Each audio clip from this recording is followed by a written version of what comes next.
Hello everyone. Today's topic is foreign exchange rate.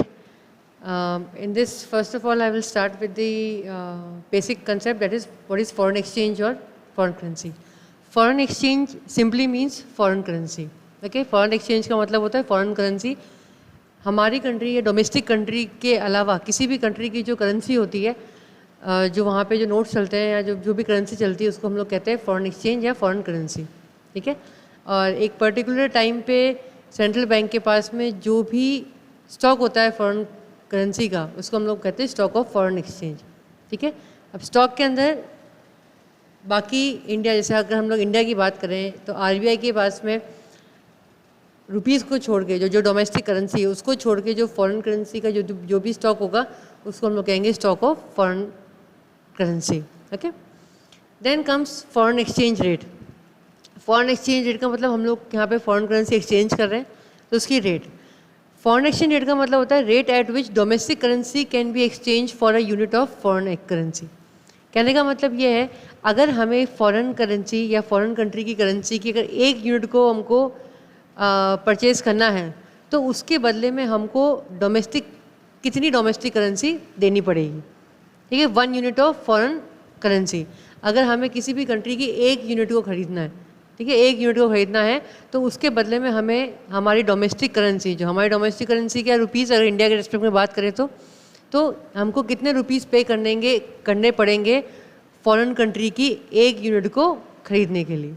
ठीक है. वो होता है अपना फॉरेन एक्सचेंज रेट होता है. क्लियर. नाउ ये जो रेट हम लोग देख रहे हैं यहाँ पे, जैसे फॉर एग्जांपल मैंने यहाँ पे लिया है $1 इज इक्वल टू ₹70. तो ये ₹70 है, ये आपका क्या हो जाएगा, this will be foreign exchange rate हो जाएगा. मतलब इतने इंडियन रुपीज़ देने पड़ेंगे हमको यूएस की $1 के लिए या एक यूनिट के लिए हम लोग को. ओके. अब ये जो रेट डिसाइड होती है हमारी फॉरेन एक्सचेंज रेट, ये कैसे होती है डिसाइड, या क्या सिस्टम रहता है इसका.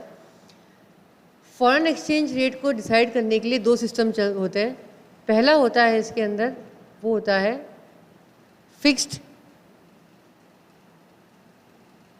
Exchange rate system. Okay. Fixed exchange rate system के अंदर क्या होता है कि कोई भी जो फॉरेन करेंसी होती है उसकी जो रेट है कि कितनी डोमेस्टिक करेंसी हम लोग एक्सचेंज करेंगे दूसरी कंट्री की करेंसी के बदले के लिए, वो कौन डिसाइड करता है, गवर्नमेंट डिसाइड करती है. ओके. तो वो क्या गवर्नमेंट वो रेट क्या करती है, फिक्स कर देती है. लेट्स से कि ये फॉरेन करेंसी का या फॉरेन एक्सचेंज रेट का हम लोग, मैं I am making a diagram. This is demand for foreign currency and this is the supply. ये जो ई पे जो फॉरेन एक्सचेंज रेट है हमारी, जिस आर, ठीक है, ये वो फॉरेन एक्सचेंज रेट है जो कि डिमांड एंड सप्लाई डिसाइड कर रहे हैं, इक्विलिब्रियम. अब मान लो कि फॉरेन एक्सचेंज रेट जब गवर्नमेंट फिक्स करती है तो ज़रूरी नहीं है कि जहाँ पे फॉरेन करेंसी की डिमांड हो, जहाँ फॉरेन करेंसी की जो सप्लाई है जहाँ पे फिक्स कॉमन हो या दोनों सेम हो, वो रेट ही फिक्स होगी. ठीक है. इसमें क्या होता है, गवर्नमेंट जो होता है वो इस इक्विलिब्रियम रेट से ऊपर भी रेट फिक्स कर सकती है और नीचे भी कर सकती है. लेट्स से इंडिया है जैसे, अब क्या हुआ, इंडियन गवर्नमेंट को क्या करना है कि हमारा एक्सपोर्ट इंक्रीज़ करना है. एक गवर्नमेंट चाहती है कि हमारे कंट्री का एक्सपोर्ट बढ़े. अब एक्सपोर्ट कब बढ़ेगा, जब फॉरेन एक्सचेंज रेट क्या होगी, ज़्यादा होगी इक्विलिब्रियम से, लेट्स से R1. ठीक है. तो इस केस में क्या होगा, जो गवर्नमेंट है वो फॉरेन एक्सचेंज रेट को अबव द इक्विलिब्रियम फिक्स कर देगी R1 पे. ठीक है. अब क्या होता है, जैसे ही फॉरेन एक्सचेंज रेट ज़्यादा हुई, ऐसी कंडीशन में क्या होगा, now it is more profitable. अब क्या ये दूसरी कंट्री के लोगों के लिए फ़ायदेमंद है. क्यों फ़ायदेमंद है, या इधर देखिए ज़रा. जैसे अगर पहले मान लो कि $1 की जो रेट थी अगर वो 70 रुपीज़ थी, अब वहीं पे अगर गवर्नमेंट $1 की रेट को बढ़ा के 80 रुपीज़ कर दे, तो अब दूसरी कंट्री में जो यूएस के लोगों को फ़ायदा क्यों है, पहले उनका $1 कन्वर्ट हो रहा था 70 रुपीज़ में, अब उनका $1 कन्वर्ट हो रहा है 80 रुपीज़ में. मतलब हर डॉलर पे उनको कितने का, 10 रुपये का फ़ायदा मिल रहा है. ठीक है. तो ऐसे में क्या होगा कि जो दूसरी कंट्री के लोग बाग हैं वो हम लोगों से बिज़नेस करने में ज़्यादा इंटरेस्टेड रहेंगे. ठीक है. तो अब क्या होगा, अब डोमेस्टिक कंट्री के लिए बात करें तो डोमेस्टिक कंट्री के लोगों के लिए, जैसे इंडिया के लिए इस केस में उनके लिए नुकसान है, लॉस है। क्यों? क्योंकि उनको पहले 70 रुपीज़ दे के $1 मिलता था, अब उनको 80 रुपीज़ देने हैं $1 के लिए। तो ऐसे में क्या होगा कि जो हमारे कंट्री के लोग बाग हैं वो डिमांड कम करेंगे। पहले इक्विलिब्रियम पे डिमांड सप्लाई दोनों सेम थी, ठीक है। अब क्या हुई, डिमांड कम होकर यहाँ पे आ गई ए पे, और ऑब्वियसली बात है जब दूसरी कंट्री के लोगों के लिए फ़ायदा है तो उसमें क्या होगा, वो अब ज़्यादा हमसे बिजनेस करेंगे तो हमारी कंट्री में ज़्यादा डॉलर्स आएंगे। तो जो पहले यहाँ पे डिमांड और सप्लाई ई पे कॉमन थी, अब डिमांड तो कम हो गई, ई से ए पे चली गई और सप्लाई बढ़ गई ई से बी पॉइंट पे आ गई। तो ये जो गैप दिख रहा है आपको ए से लेके बी तक, ये क्या है अपना एक्सेस सप्लाई, ठीक है। अब क्या होता है कि अगर जैसे मान लो कि अगर फॉरेन एक्सचेंज मार्केट में डॉलर्स की सप्लाई ज़्यादा हो गई, डिमांड कम है, तो ऐसे में क्या होगा कि ये जो फॉरेन एक्सचेंज रेट है ये ऑटोमेटिकली वापस क्या होती है, कम हो जाएगी। पर क्योंकि ये जो रेट है ये किसने फिक्स करी है, गवर्नमेंट ने फिक्स करी है R1, ओके। तो हम ये ऐसा होने नहीं दे सकते।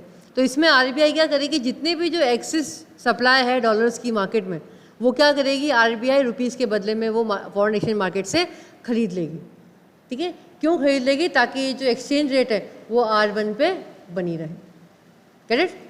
वैसा ही होता है अगर मान लो कि अगर deliberately government foreign exchange rate को कम कर दे, तो लेट्स से अगर R2 पे फिक्स कर दे तो ऐसे में क्या होगा, अब अगर पहले रेट अगर आपकी ₹80 थी, फॉरेन एक्सचेंज रेट थी 80, अब अगर मान लो उसको कम करके 70 पे कर दें, ठीक है, यहाँ पे कम कर दें, तो इसकी वजह से क्या होगा कि अब हमारे लिए मतलब डोमेस्टिक कंट्री के लोगों के लिए प्रॉफिटेबल है और फॉरेन कंट्री के लोगों के लिए अब थोड़ा इसमें लॉस है।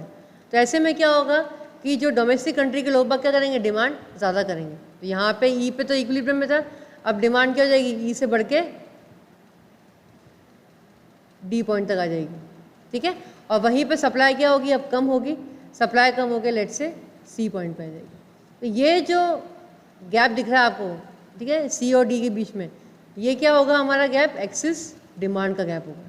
अब डिमांड जब किसी चीज़ की डिमांड ज़्यादा होती है, सप्लाई कम होता है, तो क्या होता है, उस चीज़ की रेट बढ़ जाती है। तो अगर यहाँ पे देखा जाए तो अगर टेक्निकली अगर फ्री प्ले ऑफ मार्केट होता, मतलब डिमांड सप्लाई अगर अपने हिसाब से काम कर रहे होते, तो क्या होता है, यहाँ पे रेट बढ़ के वापस R पे पहुँच जाती। बट यहाँ पे अगेन RBI ऐसा नहीं होने दे सकती। तो जितनी भी डिमांड ज़्यादा है उतना क्या करेगी RBI, उतने डॉलर्स मार्केट में सप्लाई करेगी, ठीक है, ये एक्सेस डिमांड को पूरा करने के लिए, ताकि ये जो रेट जो कम करी है RBI ने वो रेट क्या हो, बनी रहे। ऐसा जो डेलिबरेटली गवर्नमेंट रेट कम क्यों करेगी, मे बी इम्पोर्ट बढ़ाने के लिए, ताकि हम लोग दूसरी कंट्री से ज़्यादा डील करें, ठीक है, या फिर हम लोग बाहर से ज़्यादा मतलब डॉलर्स में, या फिर हमको अगर इम्पोर्ट ज़्यादा करने के लिए, इंकरेज करने के लिए रेट को कम भी कर सकती है, okay. So this is how the fixed exchange rate system works, okay. Thank you.